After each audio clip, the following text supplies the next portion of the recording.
Assalamu alaikum. It's me, Layla Abdullah-Poulos, and I'm ready to review my next book written by a native-born American Muslim woman writer.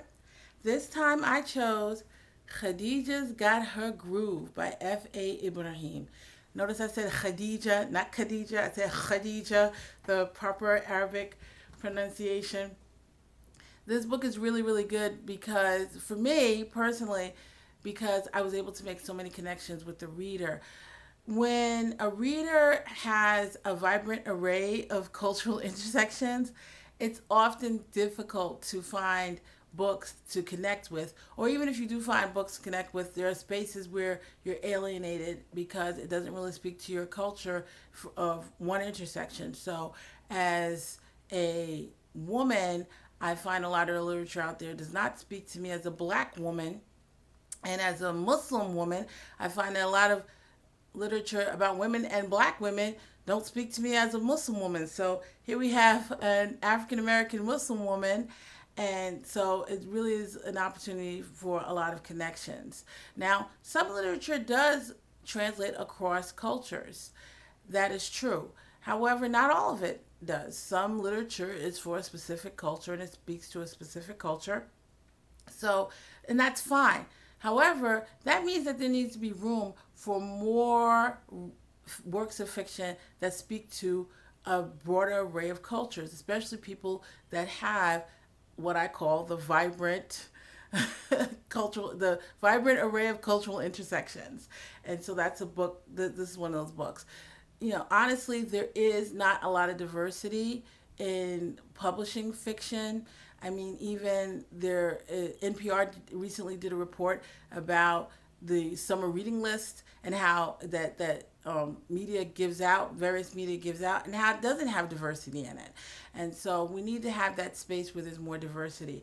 A lot of times these authors end up self-publishing, and that's great because it gives them the space to write their work, have their works disseminated, but there's other problems with that. So if publishing companies would be more embrace diversity more, I think that would be really wonderful.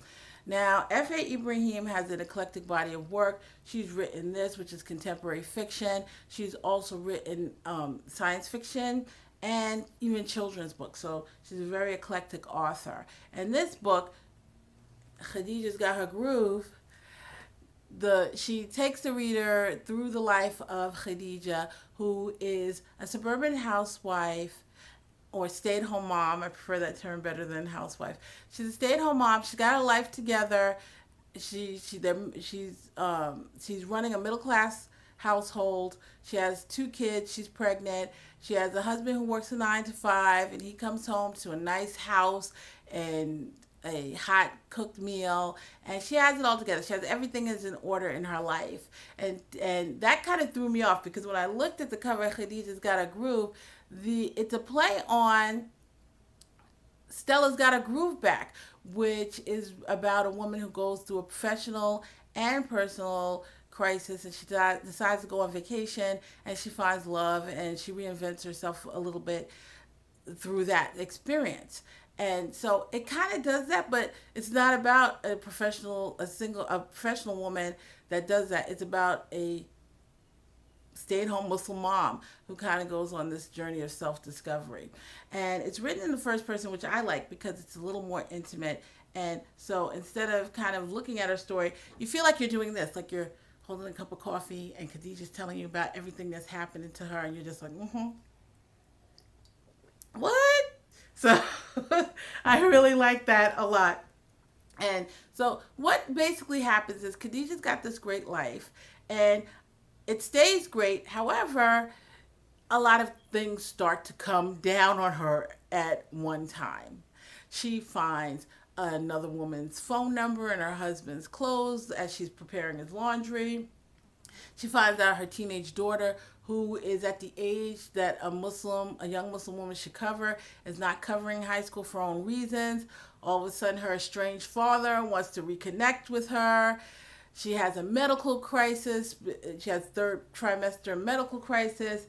And on top of all of that, her best friend's sister does not like Islam, does not like Muslims, and every time she sees Khadijah, she takes the opportunity to just kind of like needle Khadijah, needle Khadijah, needle Khadijah, and set Khadijah off. So there's a lot of things that are going on in her life at once, which also I was able to connect with because American women do go through that. We are doing so many things. We may be professionals, we may be paraprofessionals, we may have full time jobs, part time jobs, but all of those responsibilities at home and everything that's going on still is heading at us or on our shoulders. So it's still there's still expectations for an American woman, and that's what happens. So even though you may have this nice life, things start to all these issues start to pop up in your life. And so how do you handle that? And so Khadijah kind of thinks about how she's going to what is it about herself that that as she's facing these issues, she's not getting things right? How can she improve herself to make things better? And so she goes on this self discovery. She goes on this 40 days of self discovery and thinking about how she acts and reacts to situations and how she can better herself to change it. And one of the things that I liked is that Ibrahim did leave room for spiritual development and growth. So Khadijah is reading more Quran. She's thinking about it from the perspective of a Muslim. So she's going through this spiritual development as she's going through this self-realization of who she is and what she needs to do to make her life better. So I like that. As far as the cultural issues, she addresses a few of them, and she does it well. The first thing she does is what I like to call the first wife blues. In Muslim culture, polygamy is something that is allowed, and there goes my son's alarm clock. Not that it's going to wake him, because it's like trying to wake the dead, but there it goes. So this is my life. This is one of the reasons why I connected Khadijah. So she goes through what I call the first wife blues. And so she finds this number of this other woman. So as a Muslim woman, the first thing she thinks of, oh my God, he's going to get another wife. Well, how am I going to deal with that? What am I going to do? So this is really good because polygamy is a theme that's in a lot of fiction about Muslim women and written by Muslim women authors, and that's fine. It's a removal from what I like to call the Western-centric monogamous ideal of this one man, one woman, and they find themselves and everything is good. In Muslim culture, polygamy is something that is allowed, and the women are often conflicted about whether or not they want to deal with it, how they're going to deal with it, and because they love their husbands, and just because he's decided to start another family doesn't mean that they want to dissolve theirs. So this whole notion that your husband wants to turn away from you and turn out and go to another woman, so you need to divorce her. Some women may feel that way. Not every woman feels that way. And so there's this thought process that Khadijah goes through that a lot of Muslim women who are faced with the idea that their husband may be starting another family go through. She also deals with Muslim-specific parenting issues. Her daughter, the heroine's daughter, stops covering. It's after September 11th. She's feeling alienated. So Khadijah goes to school because her daughter's going through these issues of her grades, and she sees her daughter, and her daughter's not covered. So how do you deal with that? How do you deal with a teenager who is developing their own spirituality at that age and not doing exact what they should be doing? How do you encourage them to do the right thing? Okay, so, and it also addresses women with the challenges that Muslim women face facing hijab and walking around in society facing hijab. Sometimes it's fine, in a lot of spaces in where there's a lot of Muslims and people are accustomed to seeing Muslims, it's not that big an issue. Sometimes you find yourself in a place where it may be an issue, and so how do you deal with that? She also deals with something that's very specific to a lot of native-born American Muslims. And so when I say that, I mean African Americans, Euro Americans, Latino Americans, Native Americans, even some Asian Americans, East Asian Americans specifically, as they convert and as they develop generations of native-born American Muslims. So their children are Muslims, their grandchildren may be Muslim. There's still this one aspect of having non-Muslim family members, because oftentimes they belong to a family where the majority of the family belongs to another faith or no faith at all. And so, how do you still have those connections with your family members and not being alienated from them? Sometimes it's good. She gives situations where it's not so bad and the family understands, and she gives situations where the family doesn't understand. So, say for instance, her best friend's sister can't stand the fact that her sister became Muslim and makes her life miserable. Even though she tries to be open to it a little bit, she still can't help talking about those terrorists over there and generalizing Muslims and criminalizing Muslims, and all Muslim men are thugs that want to control their women. And so you have that array. She gives that array of non-Muslim family members and how they act and react to someone becoming Muslim in their family. She also deals with another interfaith interactions. So this whole this prevailing notion that Muslims can't get along with any other faith, they want to control you, and so she gives a different take on that, and that is that Muslims navigate through the society every single day with people of various faiths or no faith, and how do they interact with them. So even she gives there's some places where there are people that are Christian and Khadijah is interacting with them, and so they come to a commonality of faith, and so they talk about their faith from their different perspectives and come to a common ground of interacting on that. So I thought that was really, really good that she did that as well.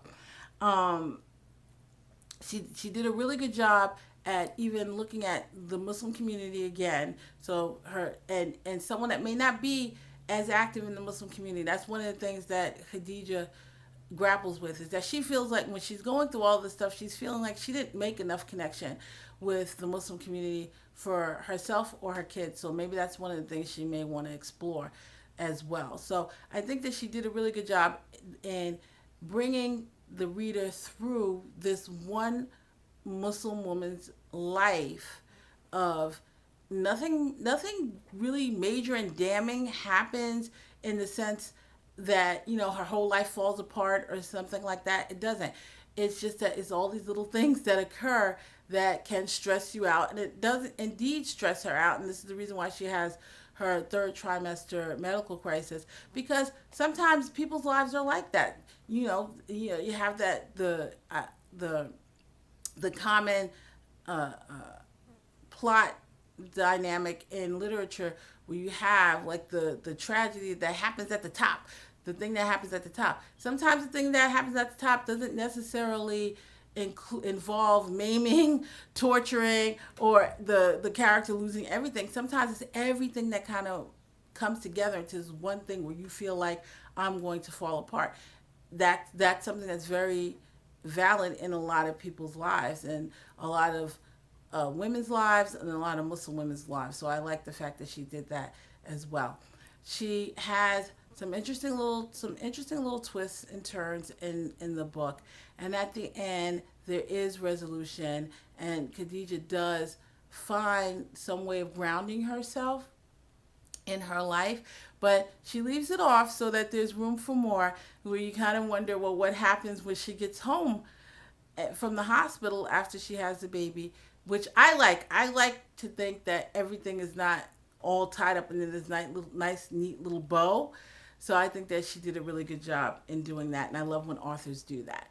Okay, so I have to apologize for the glare of the computer screen because I have to wear my glasses. I can't help it. That's one of the products of being a graduate student. I had 20/20 vision before I started, but now I'm at the position where I am. So Khadijah's Got Her Groove by F.A. Ibrahim. Check it out. And the next book that I will be reviewing will be by the same author, F.A. Ibrahim, because my first reader has spoken, and I'm interested as well. F.A. Ibrahim does a science fiction book. She calls it a spiritual science fiction book. I have it somewhere around here. I don't know where it is. Again, that's my life. And the Azurian trilogy. So I'm really looking forward to reading that as well. And so check out F.A. Ibrahim's Khadijah's Got Her Groove. A lot of fun. And if you're interested in learning more about the work that I do about Native-born American Muslim women writers and Native Born American Muslims, please check out my website. I will put a link to it in the bottom of the box and in the comments box. I will also put a link to that NPR report that I just mentioned about the lack of diversity in publishing. So look out for that. And again, next book is the Zurian Trilogy by the same author, F.A. Ibrahim. And enjoy reading. Thank you for watching. Assalamu alaikum.